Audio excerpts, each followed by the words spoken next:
What is up, guys? Welcome back to OverTakes. And this, of course, is Misfit. We're going to be doing NA review, of course, today. I'm fired up, ready to go. We're going to start talking about that in just a second. I'd just like to thank everybody for joining me here today. Everybody out there in YouTube land, thanks a lot. Thanks for all of your likes, your subscribes, all that kind of stuff. If you're new, you love Overwatch League, love Overwatch, and you want to join in the discussion, see what we got to offer here, where we're talking about Overwatch League 2 to 3 times a week, maybe more, depending on what's going on. Hit a like, hit a subscribe. That way you'll get alerted. Don't forget to hit the bell, all that kind of stuff. Everybody out there in podcast land, thank you very much. All right. So we had, of course, the tournaments this weekend. We had the NA and the APAC tournaments for the Summer Showdown. Let's talk about today. We're going to hit the NA tournament today, and then we'll hit you with the APAC tournament. The NA one is going to take a little bit longer to break down because, well, it was interesting to say the least. Didn't have much news this week, so we're not going to be able to dive in any of that. There wasn't much player movement or anything like that. Everything's kind of quiet, even on the regular game front. Not much going there. So, all right. NA tournament. We had, just a quick overview of the whole thing, we had an interesting tournament. Let's just put it that way. We had upsets pretty much throughout the first 2 rounds, going all the way through, actually, to the very end, where Paris came out on top. Now, if you guys listened to the APAC preview that we did, I did say watch out for Paris. I didn't think they would, come out and win and beat San Francisco and Philly, but I thought they definitely would be in the mix, and they definitely showed up. I didn't expect, kind of the second round, you're trying to figure out who's picking who and all that. I did see this kind of going, that top half of the bracket kind of being what it was, except for I kind of saw, obviously, we had a couple of upsets, so some of the picks were a little different than, in my opinion, from my opinion, than what actually happened. Now, I got one pick right in the first round, which pretty much I would say everybody did except for Fuel fans, which, boy, I don't know about that team. There's a couple of teams I don't know about in the first round. All right, so we'll just quickly go over the first round of the bracket. Valiant, Toronto, Defiant. Obviously, you guys have been around. I'm a Mayhem fan and a Defiant fan. Glad to see that. They came out. Logix was on fire. When Logix plays like that, and Agility's played it really well, they kind of took it to the Valiant. The Valiant had some moments where they came through. I mean, they played decently enough. They didn't play good. I think them, and we'll talk about the Mayhem, they came in a little cocky. Because of the last tournament, I think they came in from what I saw, it was kind of they're underestimating, which Florida shouldn't have done with Houston. I'll be brutally honest there. Houston gave them a fight last week, and I don't know what they thought was going to be different, but they didn't look good. Great. Valiant, however, they looked okay. I just think they were a little overconfident, and Toronto took it to them because, Toronto's bad. The bad team got all the way to the semifinals, so I don't know how bad they actually thought they were. I don't know what that says about their team, if they thought they were that bad. Obviously, overconfidence, in my estimation. The next match of the night, or actually it was the last match of the night. The next match of the day was Florida, Houston. Houston, hey, I got to give them props. You know how much I get on Houston. I got to give them props on this one. They took it to the Mayhem. No two ways about it. They did what they had to do. Dante, by far, he's starting to become an MVP candidate, if you ask me. And if you look at the definition of like the way you should look at an MVP, he's carrying them. He's like on striker level Boston carry right now. But the rest of the team played well. Hydration looked good. Beko, the supports were okay. But it's the usual thing with them. Linkser was playing top of his game. They came to play. And Florida, honestly, they did not look good. They looked marginal at best. They reverted back to what they do in the first part of the season, which is they can't anything with a payload. They're terrible. And the fucking C9s. For the love of God, Cookie, will you please teach these guys there are fucking objectives in this game? This is like 4 weeks in a row that with egregious, not even like, all right, we don't, that by definition, they're not exact C9s, but leaving the payload, leaving the cart, doing all the stupid shit, not getting to the cart when there's overtime. What in the fuck? Rudimentary parts of the game. Rudimentary. You play the goddamn objective. And this is, you know, they lost to San Francisco this way. They lost a couple other matches this way. They just continue to do this. It has to be worked on, because I can't consider them a great team until they figure out actually how to play the game and not just murder everybody. But that being said, I don't think they would have beaten Houston on this day. Houston played better than them. C9s and, you know, not playing objectives aside, they got outplayed. Other team that I was highly disappointed in, and it's the Gladiators. For the love of God, with this roster, can you please play like you're capable of slightly? Yeah, Washington, the more these guys, the guys from Vancouver, they get integrated in, they're going to play better. But for crying out loud, just the strategies and the stuff and they look confused when they're out there. They're all over the place. They don't play cohesively. Then you have, you know, people trying to make hero plays when it's not time to do that, or out of desperation, wasting ultimates. And, you know, the guys on Washington, as much as we malign them, those guys were close. A couple of those guys were close to being champions.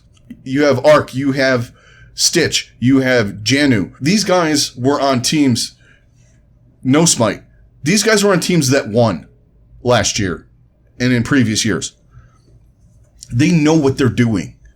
So the more they play together, the better they're going to be. I don't want to hear the Gladiators fans with the, well, this and that. There's too much well, this and that. This team should be in the top 5 with this roster. There is something that needs to be addressed. When Kel was on the show, we talked about this numerous times. And it's every time there's a tournament, every time there's a big game, they fail to show up. Now they're not showing up against teams that are bad. They've lost to Boston. They lost to Vancouver when they were kind of meh. They're losing to Washington, who is better, but they should be better than them. Terrible match for the Gladiators. Really good match, though, for Washington. So those are the two egregious upsets to me. I think the Valiant and the Mayhem need to work on a couple of things. Mayhem obviously need to figure out how to play the game, the basics of the game. They got the mechanics down. Get the taking the point, holding payloads, moving payloads. Don't get off the payload when the little bar has overtime on it. You know, when that woman's voice goes overtime, that means you don't fucking leave that thing. Or if the other team's on it, get them the fuck off of it and stay near it. So, there's my first rant of the day. There's really not going to be many more. I was just really annoyed. But I got to give props to Houston, like I said, in that one. Paris, Dallas. Paris just showed how much better they are than Dallas. Dallas didn't necessarily play terrible. Didn't play great, though. Still a lot of things with this team. They're just flat in the water right now, it feels like. Even with Decay Doha, it just, I don't know, man. I want them to be better.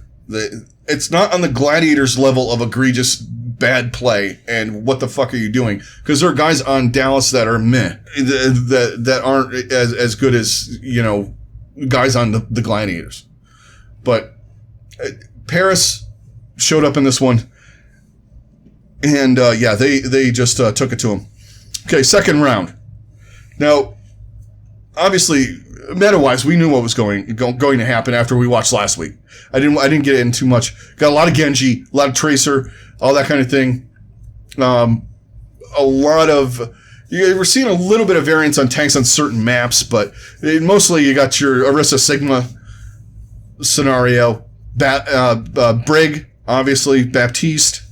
Sometimes you got Baptiste Ana, depending on if they wanted to run with a nano scenario. You know, things like that.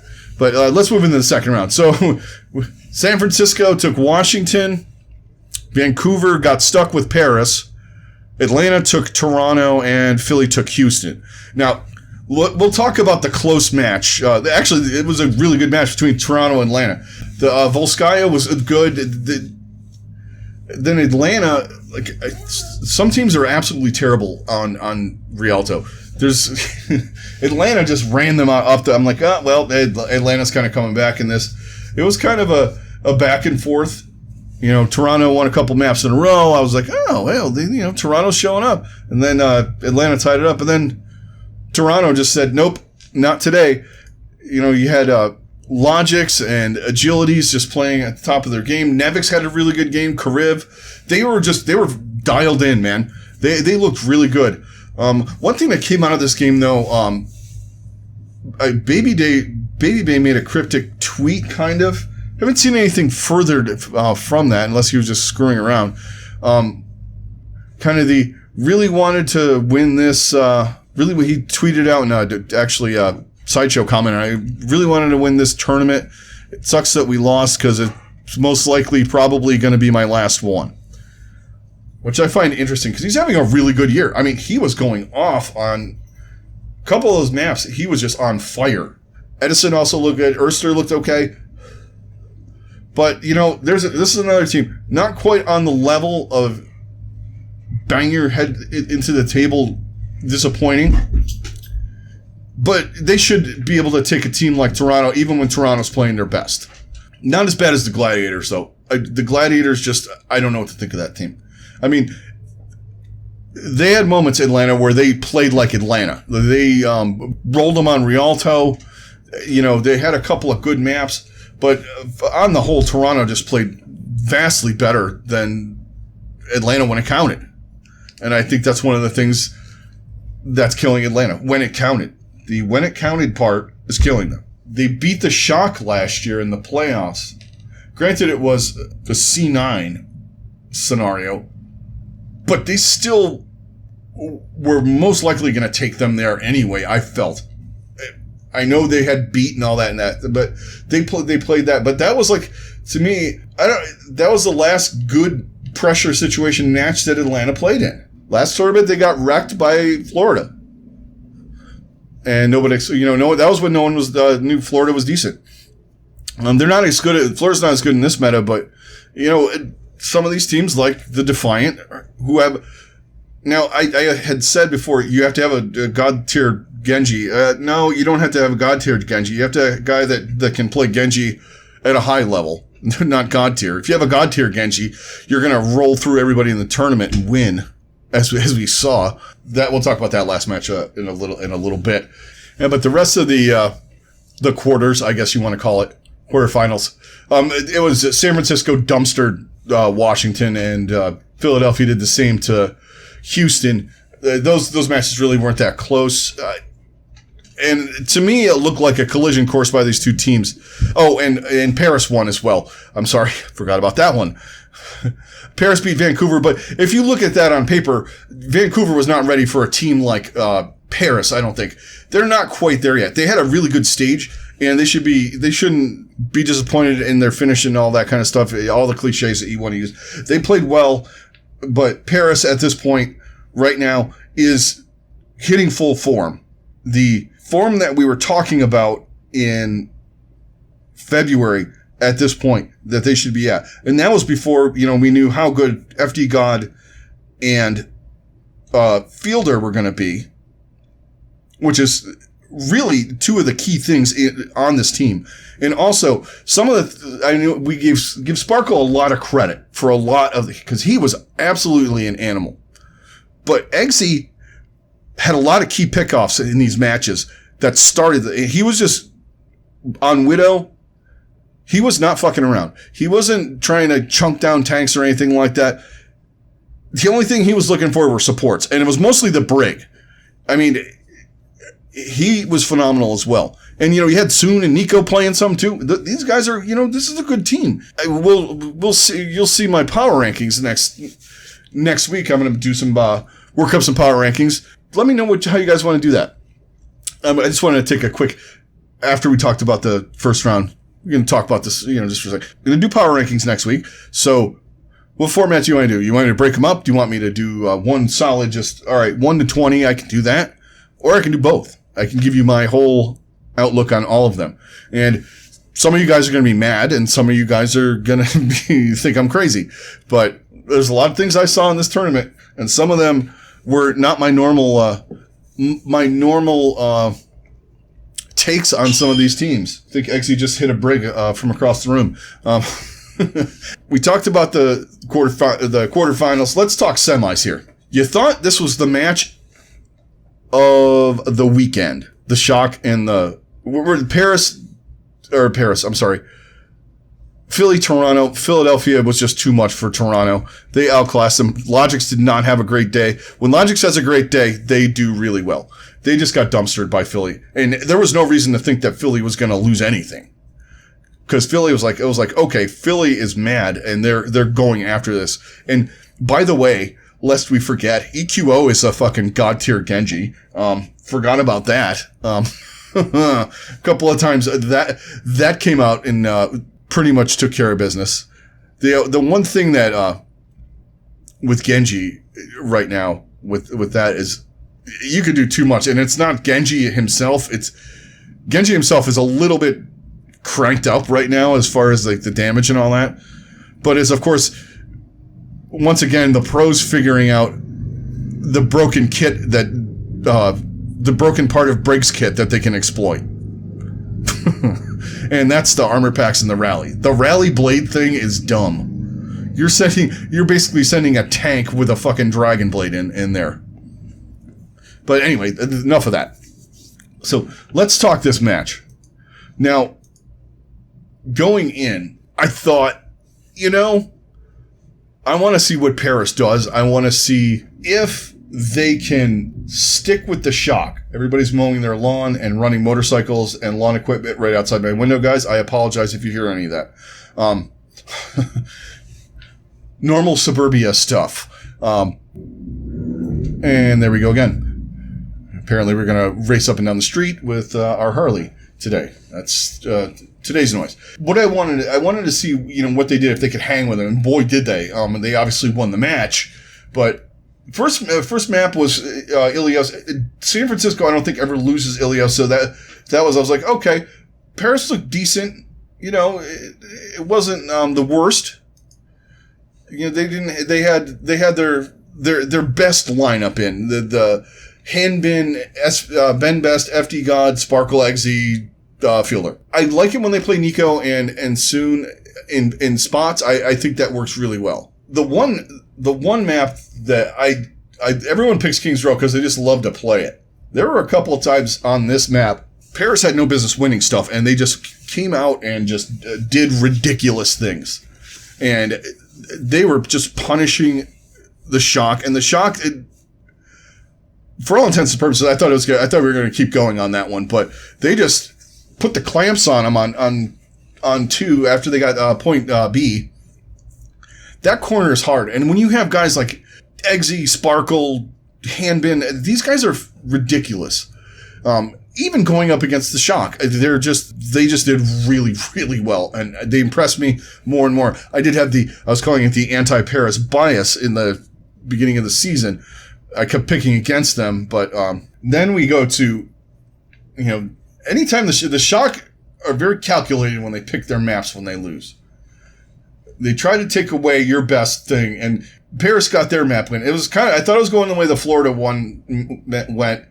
It's Shock won, Paris won, and then Shock picked, they won. I'm like, okay, it's probably going to end up Shock's going to win.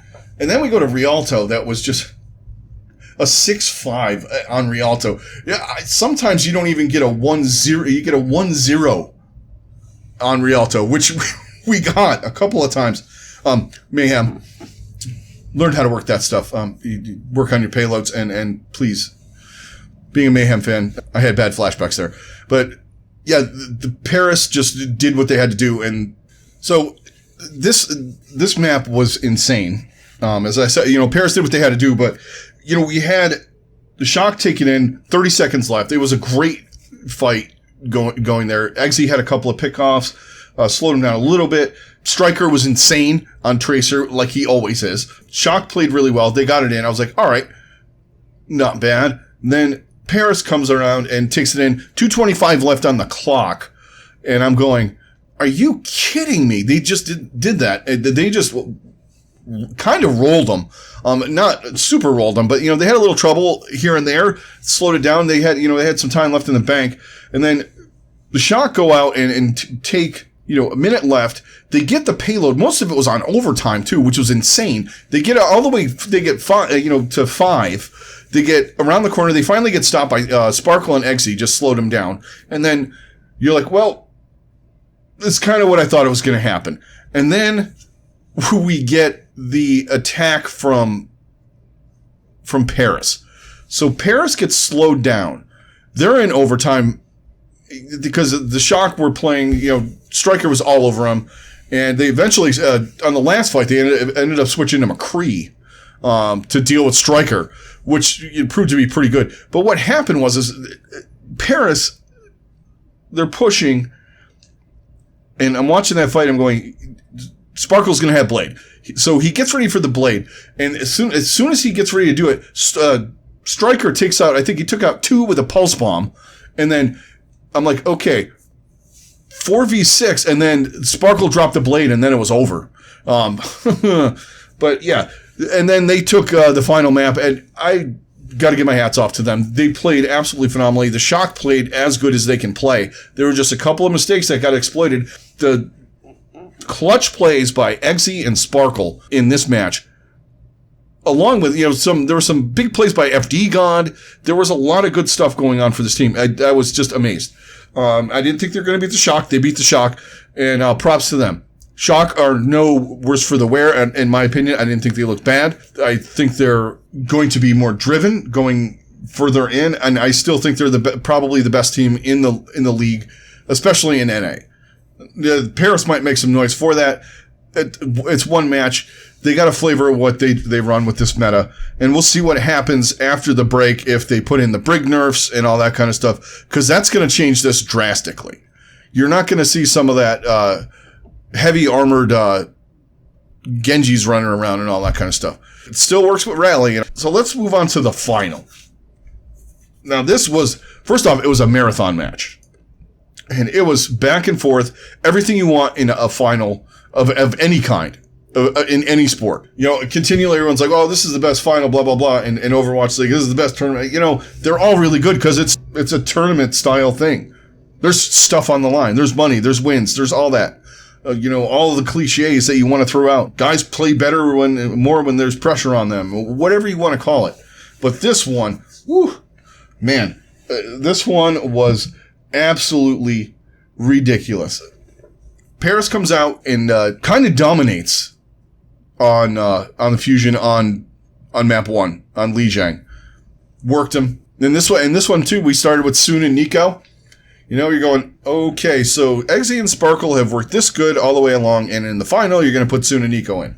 Didn't matter. Worked perfectly. They were running the Symmetra. They were just throwing them off. And then we moved to King's Row, which was a 4-3 for Philly.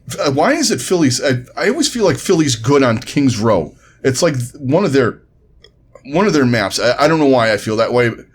It seems like they always show up on King's Row. And in this one, we started seeing the EQO shows start up.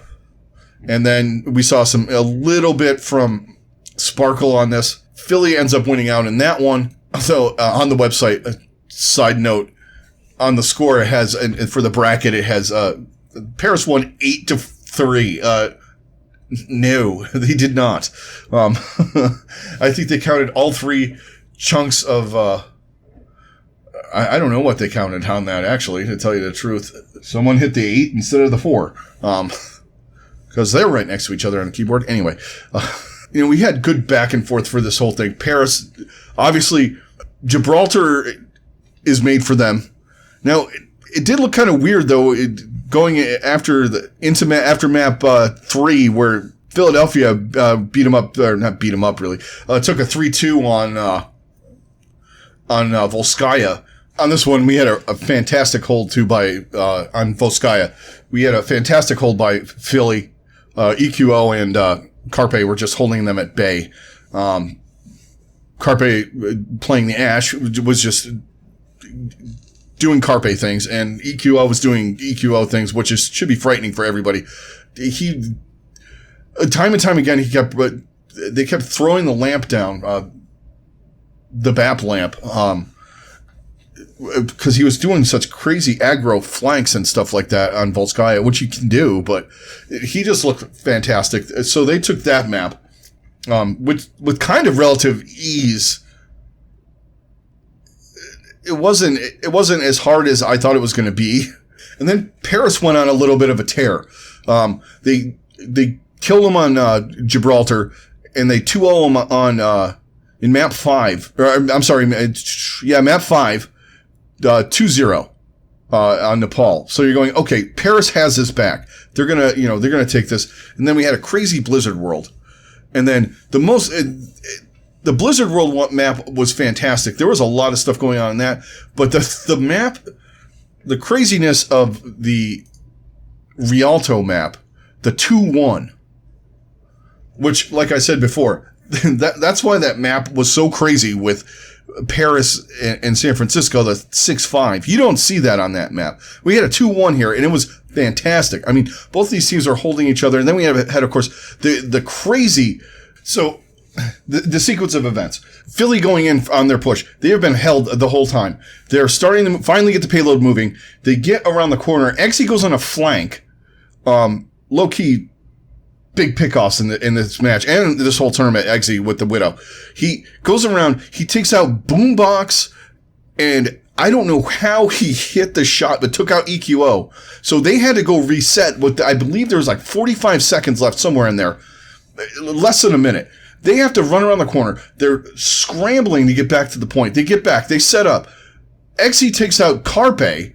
Sparkle unleashes a blade. So now I think he got Boombox, and it's 3 or 4 v6, and then EQO just goes fucking ham and takes out pretty much, I think he got a 3K, and then, cleaned up and got XE coming back on Tracer trying to hold them to stop it.